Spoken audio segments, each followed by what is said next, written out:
Assalamualaikum warahmatullahi wabarakatuh. Salam sejahtera bagi kita semua. Shalom, Om Swastiastu, Namo Buddhaya, salam kebajikan. dan salam multikultur. hai, kami dari kelompok 7. Saya Kelly Stefana. Saya Tiffany Clara. Saya Kathleen Marcelina. Saya Natasha Witasari. Saya Leonardo Camilla Sembiring. Pada podcast kali ini, kita bakal membahas tentang masalah sosial yang sedang terjadi di sekitar kita nih. Nah, ternyata banyak banget loh masalah sosial yang terjadi di sekitar kita. Kalian merasakan nggak sih masalah-masalah sosial itu? Kalau aku sih merasakan ya, terutama krisis ekonomi sekarang ini.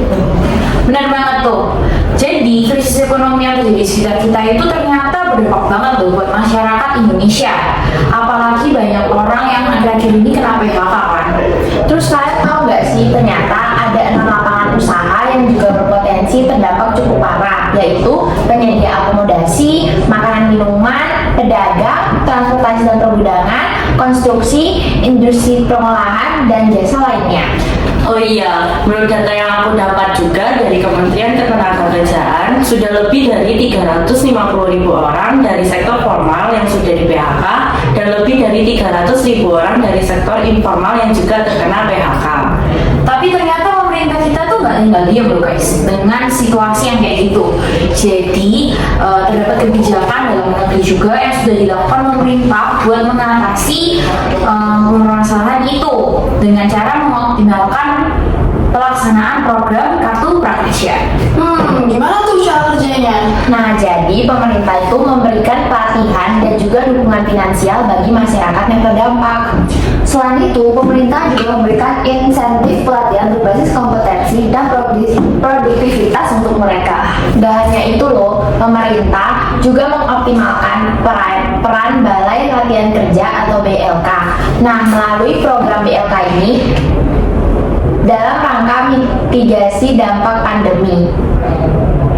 Wow, ternyata banyak ya peran pemerintah. Ada lagi nggak? Ada dong, pemerintah juga telah melakukan massifikasi program pengembangan dan perluasan kesempatan kerja melalui padat karya dan kewirausahaan bagi pekerja terdampak, calon pekerja migran Indonesia yang dipulangkan dan pekerja UMKM. Dan nggak cuma itu, pemerintah itu juga sudah memberikan stimulus finansial bagi sektor kesehatan, jaring pengaman sosial, insentif pajak, termasuk restrukturisasi kredit serta pembiayaan bagi usaha mikro, kecil, dan juga menengah. Wow, keren banget ya. Tapi sebenarnya dampak krisis ekonomi nggak cuma itu sih, masih ada banyak lainnya juga. Benar, salah satunya ini ada kenaikan harga barang yang juga bisa kita sebut dengan inflasi. Wah, pasti banyak banget masyarakat yang kesusahan ya. Apalagi orang-orang yang telah di PHK, pasti mereka semakin kesulitan untuk menghidupi anggota keluarganya. Pastinya, kenaikan harga barang ini merupakan tanda ancaman krisis pangan yang menimpa dunia saat ini. Selain itu, ketergantungan Indonesia terhadap produk impor, gangguan cuaca, efek pelemahan kurs rupiah, dan juga kendala distribusi dalam negeri memberikan pengaruh terhadap kenaikan harga pangan. Melihat situasi ini, bagaimana peran pemerintah untuk membantu masyarakat yang terdampak? Nah, untuk mengatasi ketimpangan distribusi pangan, pemerintah melakukan diplomasi multilateral dan bilateral untuk menguraikan hambatan pada rantai pasok pangan. Tapi kan kenaikan harga barang tuh nggak cuma berpengaruh di pangan kan? Kayak ada beberapa contoh lainnya seperti kenaikan harga BBM. Oh iya, kenaikan harga BBM itu juga sangat berpengaruh loh terhadap pertumbuhan ekonomi Indonesia. Nah, karena naiknya harga BBM bisa mendorong inflasi yang terjadi di negara kita.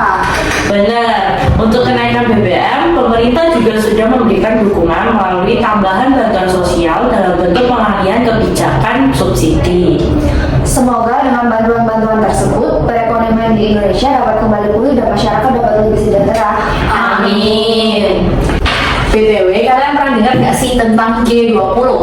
Apaan tuh? Oh, aku tahu. Jadi G20 atau Group of 20 merupakan sebuah forum utama kerjasama ekonomi internasional yang beranggotakan negara-negara dengan perekonomian besar di dunia dan terdapat 19 negara dan satu lembaga unit Eropa yang telah bergabung. Tahu gak sih, ternyata Indonesia memegang presidensi G20 tahun ini. Hah? Presidensi G20 itu apa? Jadi G20 itu tidak memiliki sekretariat tetap sehingga presidensinya dipegang oleh salah satu negara anggota yang setiap tahunnya akan berganti. Wah, aku tahu tuh. Ini bukan sih Recover Together, Recover Stronger, atau Pulih Bersama Bangkit Perkasa? Betul banget. Jadi Recover Together, Recover Stronger itu ditentukan sebagai tema dari presidensi G20 tahun ini. Kalian tahu nggak sih arti dari tema itu apa? Dengan tema itu, pemerintah berharap agar G20 ini bisa menggalakkan dan mendorong mitigasi ketimpangan dalam pemulihan ekonomi global. Ternyata peran pemerintah banyak banget ya. Tapi yang seharusnya berperan nggak cuma pemerintah, sebagai masyarakat kita juga harus turut berperan untuk mengatasi krisis ekonomi ini. Nah, bener banget tuh. Kita bisa mulai dengan hal-hal sederhana seperti tidak boros, memanfaatkan penghasilan yang kita dapat secara bijak, dan juga menabung agar kita tidak kekurangan saat membutuhkan. Kalau gitu, mulai sekarang, yuk kita berusaha untuk menggunakan uang secara bijak agar dapat mengatasi krisis ekonomi ini ya.